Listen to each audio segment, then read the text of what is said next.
Hello, Assalamualaikum dan salam sejahtera. I want to present about presentation study case course GCC 30103 Highway and Traffic Engineering. Nama saya Siti Nur Ashikin binti Mazlan, nombor matrik 13 DKA 20F2025. My partner is Siti Nur Ashikin binti Yahya 13 DKA 2005. Nama pensyarah ialah Puan Farah Sofia. Kawasan yang dipilih. Seperti yang kita sedia maklum bahawa di negara kita terdapat pelbagai kemudahan yang telah disediakan oleh kerajaan bagi memudahkan para pemandu untuk memandu dengan aman dan selamat. Tetapi terdapat segelintir pengguna jalan raya yang tidak perhati pun cara penggunaan kemudahan dengan betul sehingga berlakunya kerosakan jalan raya dan ia juga akan menyebabkan kemalangan jalan raya.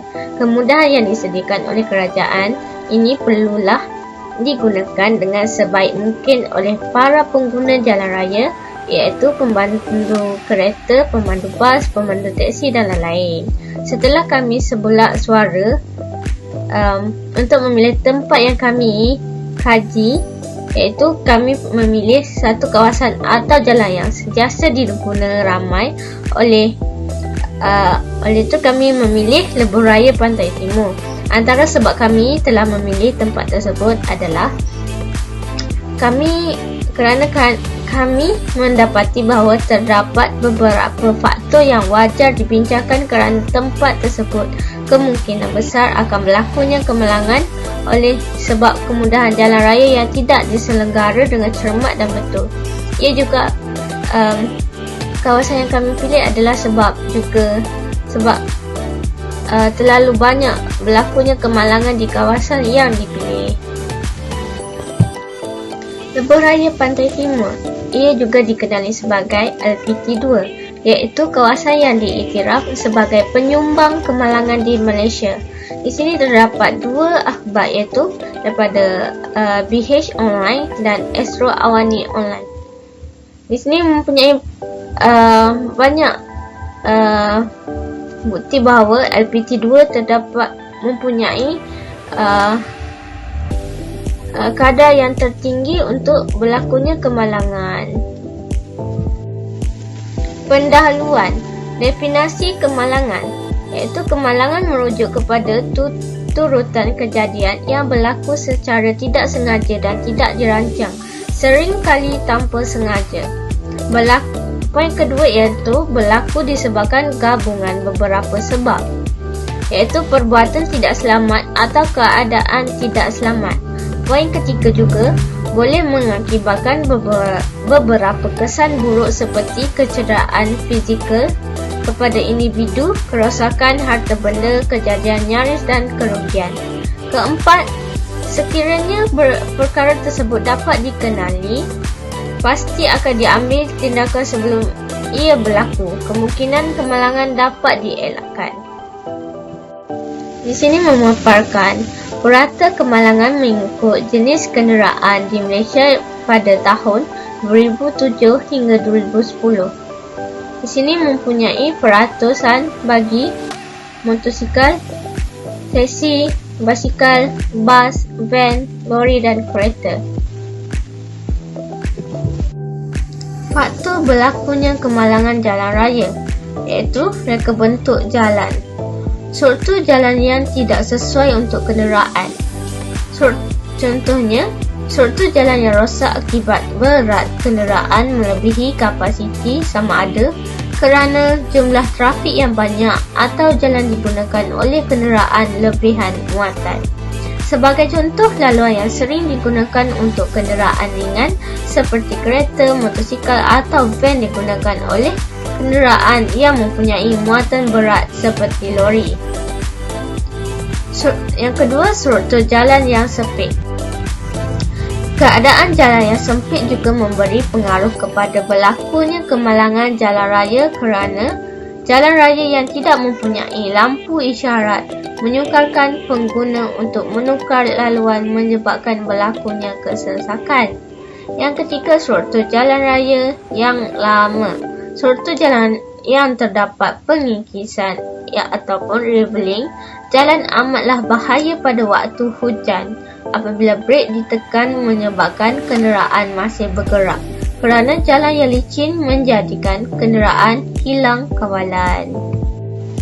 Seterusnya, punca utama kemalangan dan pemerhatian bagi jalan raya LPG2 iaitu memandu dengan sangat laju, iaitu kita semua mungkin akan bersetuju bahawa ini adalah punca kemalangan di jalan raya yang paling utama dan bahaya. Meskipun sudah tertera papan had laju di atas jalan, ia sering kali diabaikan kerana segelintir individu yang beranggapan bahawa kelajuan itu adalah normal, terutamanya ketika jalan licin. Ketika hujan, ia tidak wajar dilakukan kerana risiko tayar tergelincir dan terkeluar daripada landasan adalah sangat tinggi. Yang kedua iaitu tiada garis pembahagian di jalanan. Seterusnya, yang terdapat di kawasan kajian adalah ketiadaan garis pembahagian jalan. Garisan pembahagian jalan adalah penting untuk mengawal lalu lintas trafik dan memberi panduan kepada pengguna jalan raya. Tanpa garisan ini, pengguna jalan raya sukar untuk menentukan jarak dengan kenderaan lain dan mungkin tidak selari dengan arah lalu lintas. Cadangan yang dikemukakan adalah untuk bagi pihak pengurusan jalan raya untuk membaiki dan melebarkan jalan raya berkenaan supaya dapat memberi ruangan lorong yang muat untuk kenderaan. Dengan ini, garisan pembahagian jalan dapat dilakukan. Garis pembahagi jalan raya haruslah terang dan sentiasa dicat semula sekiranya garis semakin kurang jelas. Di samping itu, berbendul perlulah diletakkan pada bahu jalan agar dapat memastikan penggunaan jalan raya tidak terkeluar ke tepi. Punca utama yang ketiga pula ialah jalan raya yang beralun ataupun berlubang. Dengan sikap masyarakat kita yang sering mengambil sambil lewa, yang sentiasa membawa kenderaan dengan laju dan tidak kira malam ataupun siang. Mereka tidak pernah untuk berhati-hati semasa memandu. Antara taktik yang boleh digunakan untuk membaik pulih dengan keadaan jalan iaitu dengan menggunakan 4R, iaitu restoration, reprocessing, recycling dan reconstruction. Keempat-empat teknik ini boleh digunakan pakai untuk meningkatkan keadaan permukaan jalan raya di negara kita. Yang punca yang keempat itu ialah membawa kenderaan dalam keadaan mengantuk. Selain itu, mengantuk dan langgar belakang adalah punca kedua tertinggi kebiasaan yang berlaku di LPG2. Ini juga adalah salah satu daripada kecuaian sikap pengguna jalan raya sendiri. Punca utama kemalangan dan pemerhatian bagi yang kelima ialah isu ketiadaan lampu di jalan raya.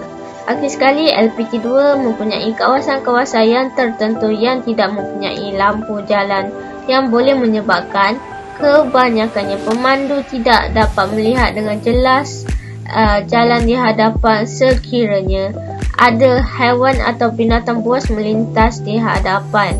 Pada waktu larut malam, ia akan menyebabkan berlakunya kemalangan di tempat tersebut.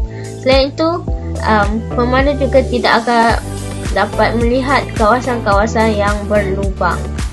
Cadangan untuk menyelesaikan permasalahan ketiadaan lampu jalan ialah pihak pengurusan lalu lintas perlu membuat pemantauan di setiap jalan kawasan tersebut yang dapat mengakibatkan kemalangan. Selepas itu, pihak pengurusan mestilah membuat lampu di setiap kawasan tersebut dengan penuh teliti agar lampu jalan tersebut dapat berjalan dengan baik dan beroperasi dengan lama.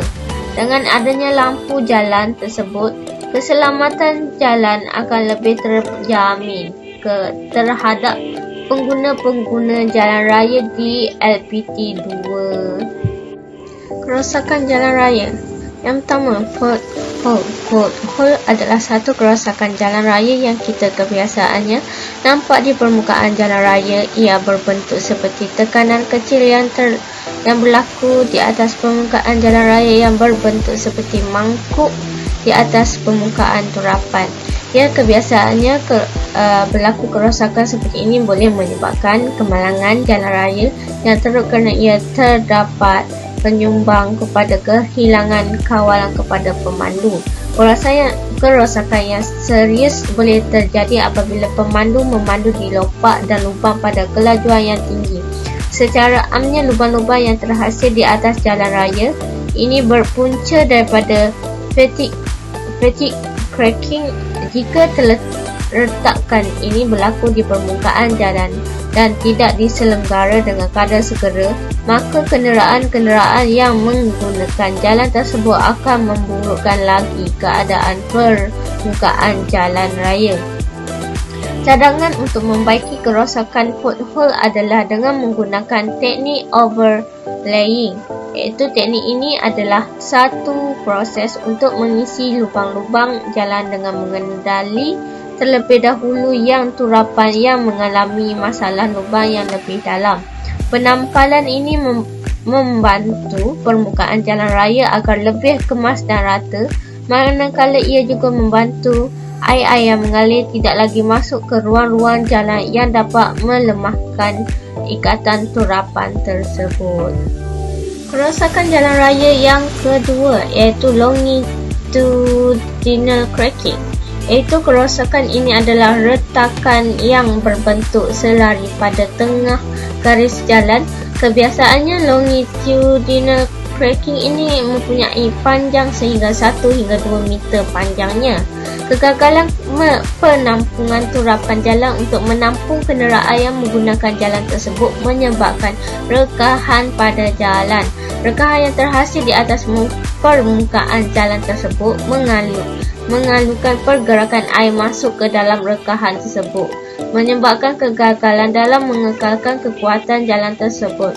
Hal ini juga berpunca daripada lokasi sambungan sendi yang salah dan membuat sambungan tersebut menjadi lemah dan rekahan terhasil.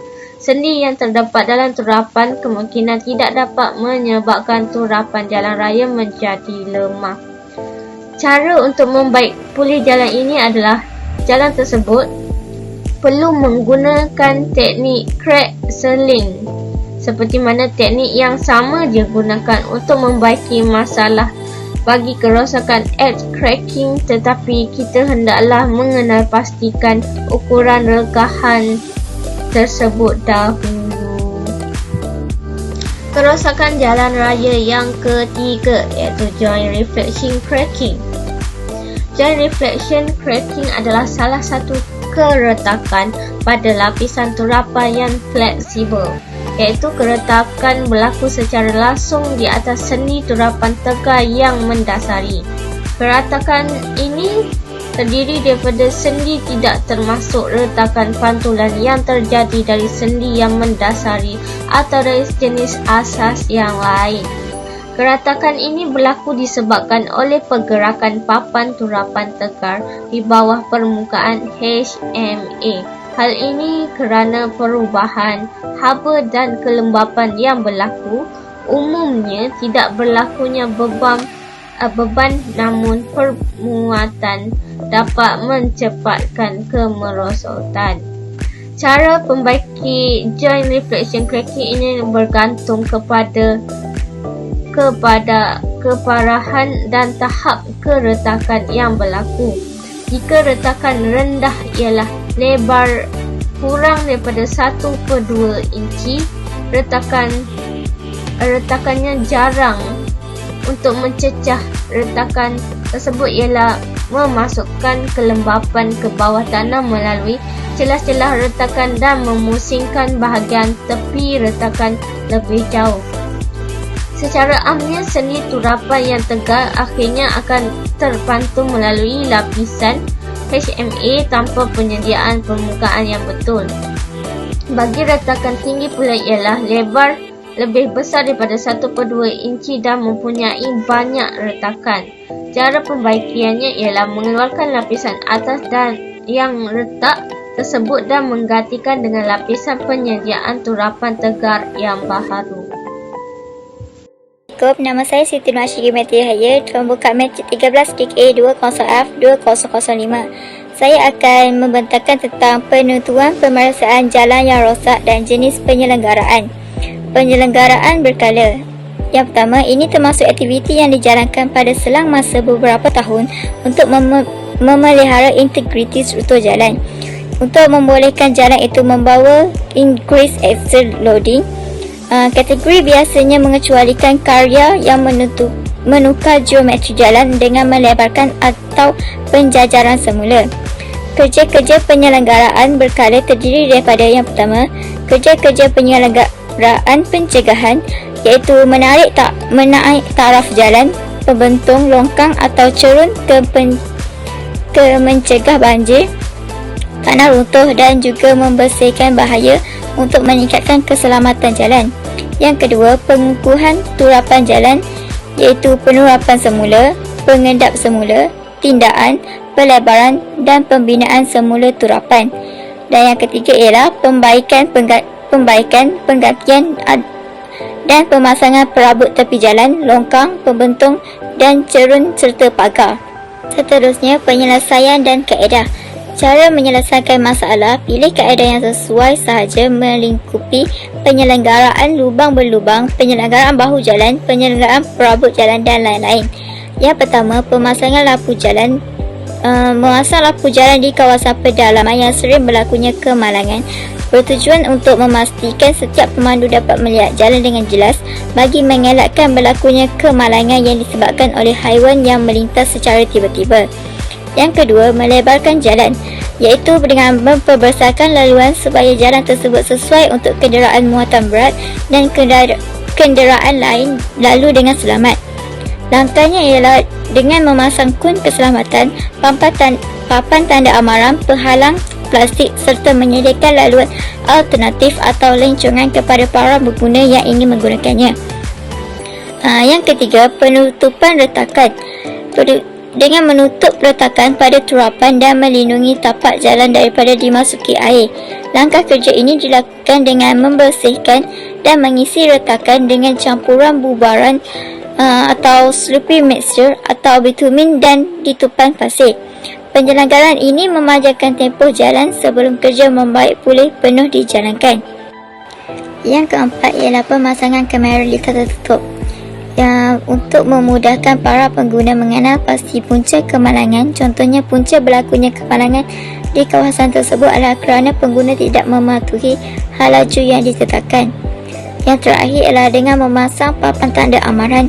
Ia bertujuan untuk menambahkan tingkat keselamatan pengguna jalan raya bagi memperbolehkan mereka lebih berhati-hati ketika melalui jalan tersebut. Contohnya, jalan tersebut mempunyai seekor terjal yang menjadi punca sesuatu kemalangan.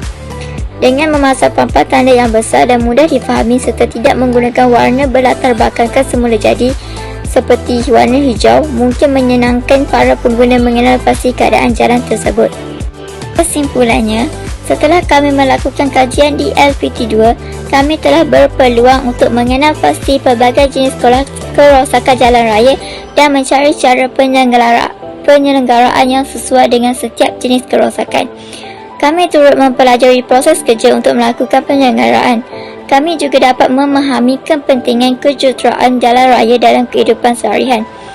Pihak yang bertanggungjawab haruslah peka terhadap kerosakan atau masalah yang terdapat pada jalan raya di bandar yang dipertugaskan. Pihak berkuasa juga perlu melakukan pemeriksaan pada setiap aduan yang telah pengguna jalan raya sampaikan. Hal ini kerana jalan raya yang mengalami kerosakan amatlah berbahaya untuk semua pengguna jalan raya yang berisiko berlakunya kemalangan jalan raya. Ramai nyawa yang akan terancam sekiranya perkara ini tidak dibendung daripada awal. Masalah-masalah seperti jalan berlubang, tiada lampu jalan, tiada penghadang jalan dan sebagainya wajib segera diselesaikan oleh semua pengguna agar semua pengguna rasa selamat dan selesa melalui jalan tersebut. Kesimpulannya, Pengguna jalan raya harus berhati-hati ketika di jalan raya kerana jalan raya digunakan oleh semua orang. Jadi kita perlulah membawa kenderaan dengan mengikut peraturan yang ditetapkan agar kejadian yang tidak diingini berlaku. Dengan adanya papan tanda tersebut, kami berharap agar kemalangan yang berlaku sering akan berkurangan dan nyawa pengguna jalan raya dapat diselamatkan. Sekian daripada saya, terima kasih.